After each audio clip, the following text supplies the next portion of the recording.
But today, we called you because some important ruling was made by the Kiambu court,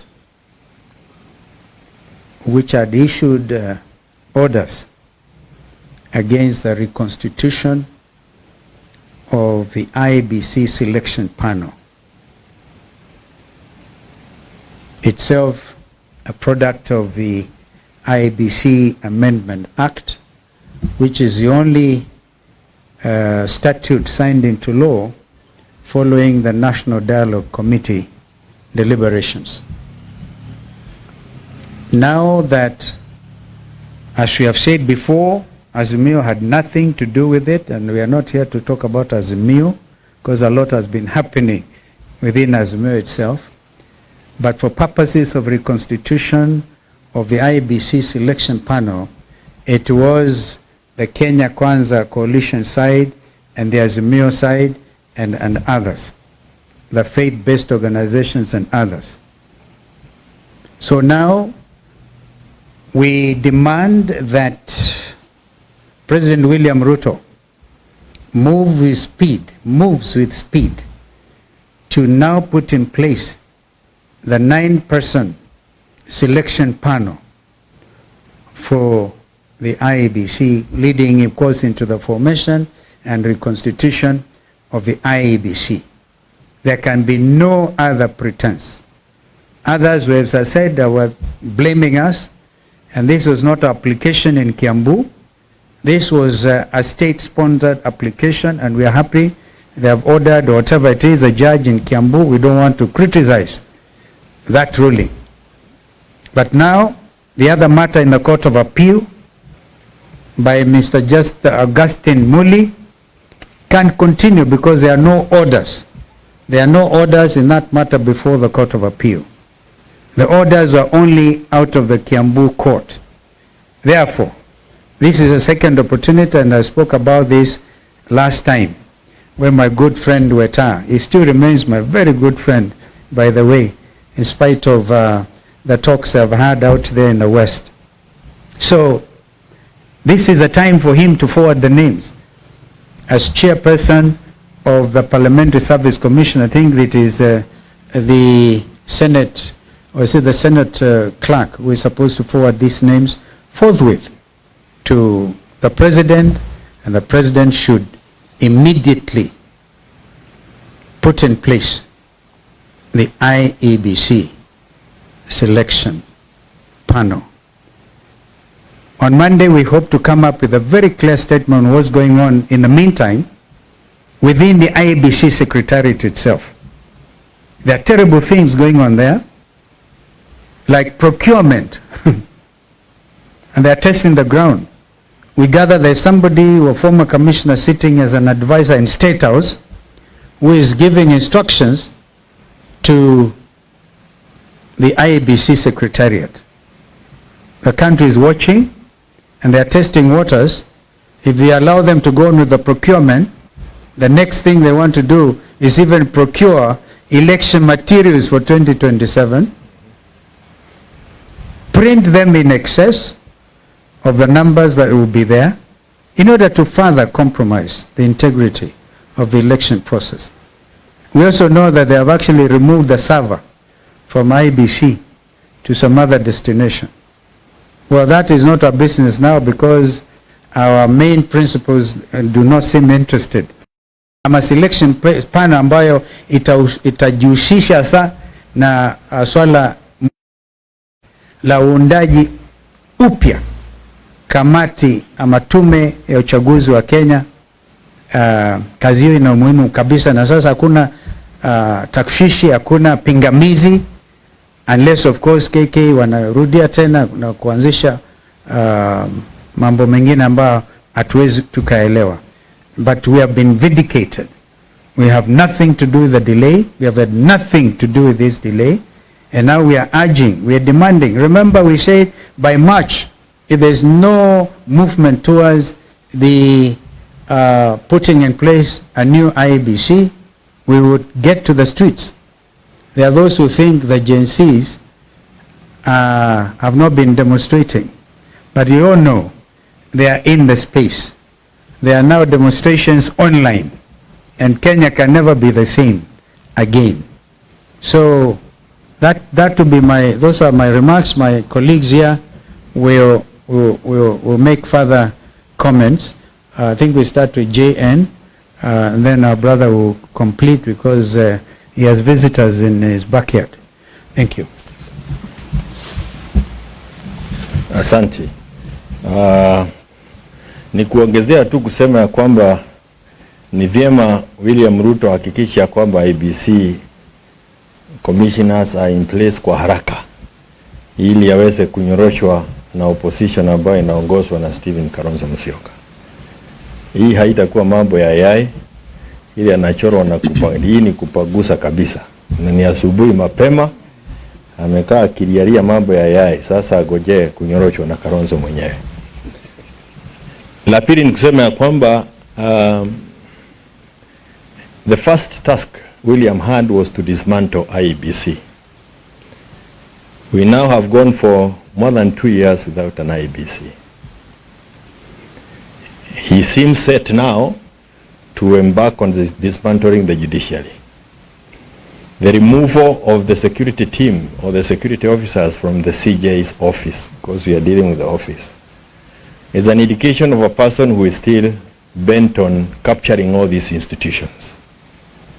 If he is unhappy with judgments coming from the judiciary, he should learn to live with them, like many have done in the past.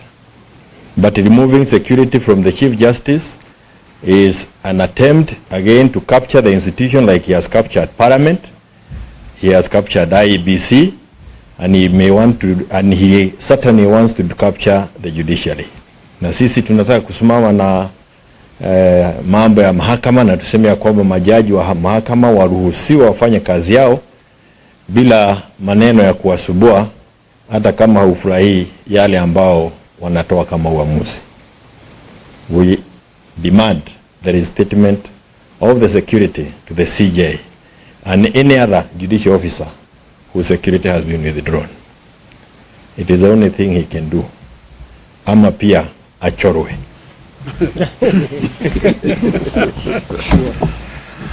Thank you very much. May I also join my colleagues in adding my voice to the issue of immediate reconstitution of IEBC and to say that William Ruto has no excuse but to proceed and do the needful. The country is waiting. We have started the third year of this administration, and we must start making the necessary preparations for the next elections. And as we prepare for that also, there's a matter of concern in terms of the tone that is being used by our colleagues. And today we want to call on the NCIC. When you listen to our colleagues who have been in Western Kenya for the last 1 week, that tour is being concluded today. The language that has been used is insightful. It's a language that is threatening certain communities and even directly threatening certain individuals.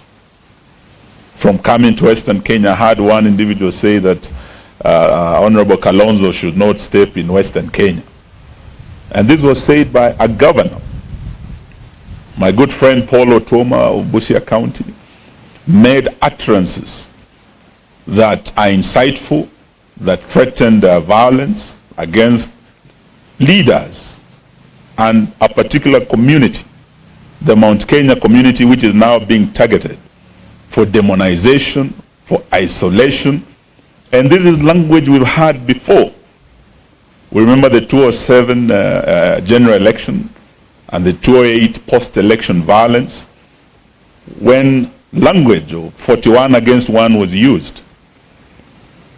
The language of madoa-doa, targeting certain communities. As we start entering the final phase of this administration and preparing for the next election, we didn't want to see this kind of language that will start poisoning the air ahead of the election. This is a language that can bring actually pre-election violence, and we have seen it in this country. We've seen election violence in this country, and we've seen post-election violence. And it comes out of language such as this. So we are, even as we challenge Mheshimiwa Ruto to proceed with speed on the reconstitution of IEBC, we also challenge NCIC. We've heard that they are threatening certain individuals. The law is uncharged. Would like to see Honorable Tuoma, who made similar statements, also charged, and others who have made similar statements. So that's what I want to say today. But as to my colleagues, I want to tell them you are all welcome to Western Kenya. In December, I hosted my colleagues. We had a very good time in Kakamega with Honorable Kalonzo Musyoka. We actually started the year together in Kakamega, in Trans Nzoia, and the people of Western Kenya are people of Mlembe. They are people of peace. They love visitors. And we were able to welcome Honorable Kalonzo very, very well. We also hosted Honorable Gachagua in Kakamega, and the people of Kakamega were very happy to have him. So Honorable Tuoma, we are coming to Busia County. I'll soon be hosting my brothers there. We will also be going to Bungoma and other parts of Western where we didn't visit. So Western Kenya is Kenya, ladies and gentlemen, and we are all free to visit any part of this country. And as the opposition, wauze sera zao as the broad-based government, and as we're also broadening our opposition, we should be free to go to every corner of Kenya. Twende tuuze sera zetu, and may the people of Kenya decide. Asanteni sana. Are there any questions? We could. Yes, sir. Yes, Ibrahim.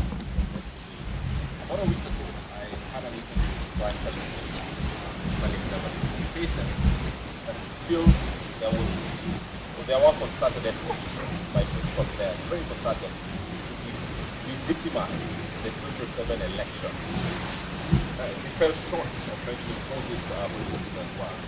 Is it a feeling that you also share, that there are attempts to be legitimized by all these discussions about having an IEBC, of course coming from the court and all that? Secondly, there has been a question about, it's unfortunate that nobody has campaign season. There have been questions about when Kalonzo Musyoka and his troops are going to give the ground. The team that you clearly be facing using government budgets is already hitting the ground. Well, first of all, on delegitimizing the 2027 elections or sooner, would you not agree with me that it is them who are delegitimizing it by threatening violence, by refusing to constitute the IEBC, by continuing with abductions? Can you imagine a young Kenyan mother, not so young, this lady was abducted, Joki, for a misdemeanor. You don't, if it's a misdemeanor, you don't abduct. Look at the way that lady was arrested. You see these people in the process of really working up people's emotions, therefore delegitimizing the next contest. So, and if you look at a situation like this IEBC, already we're in a crisis because the boundaries review has not been done. And yet, under NADCO, we made specific recommendations that, for example, the period be extended as in JN to 14 or 15 years, within which to carry out boundaries review. But already the country is in breach of a fundamental constitutional obligation. With regard to us, and I agree with you, these guys obviously are campaigning. But as they campaign, I advise them, if indeed they will take my advice, not to show open anger. Yani hasira ya ajabu. Umeiona hasira, kumbukeni hasira ni hasara. Na kiburi, kujipiga kifua.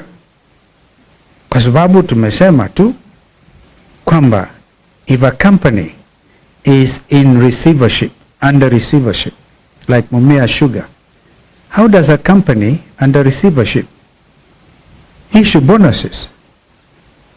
And therefore Salasia was spot on asking them, where are you getting this money from? First of all, it's very little. And I think Peter Salasi is still waiting to see which of the Mumia sugar outgrowers have gotten some money in their M-Pesa. Na hiyo inazua hasira. Hasira ya ajabu. Kwa hivyo wajiandae, tunakuja na tuna mipangilio yetu. Actually what we want to do is to come up with rallies which are going to be based on issuance of IDs to the Kenyan youths, the agencies and others, and combine that with the registration of voters. We will not be renting crowds. Have we not seen 1,000 watu 5 chukueni, 1,000 ingine? Did we not see a whole senator dishing out money? Renting a crowd for a head of state? No. We will be coming to the people. But we're also telling our Kenyans, chukueni hizo pesa kama kawaida. Kwanza sema 1,000 kwa watu 5 haitoshi. Na tunajua ni kodi yetu. Chukueni. Kwa ghadhabu pia. And do like the people of Luanda did. Told them off. So, I hope I've answered your question. Get the secretariat joining with us. Registration of persons coming along with us. We understand that there's no registration of voters going on. In fact, the secretariat itself should be given some little money to do voter education, which is continuous. But we know nothing, absolutely. Therefore, already in breach of the fact that registration of voters is a continuous exercise. That will be our #1 mission, even as we look at the other complications that continue. But the issue of governance to us is so important. Corruption everywhere. Ndio hii kitu inawauma sana. We'll continue to call them out because of what they are doing. Thank you. Asante. Asante. Thank you.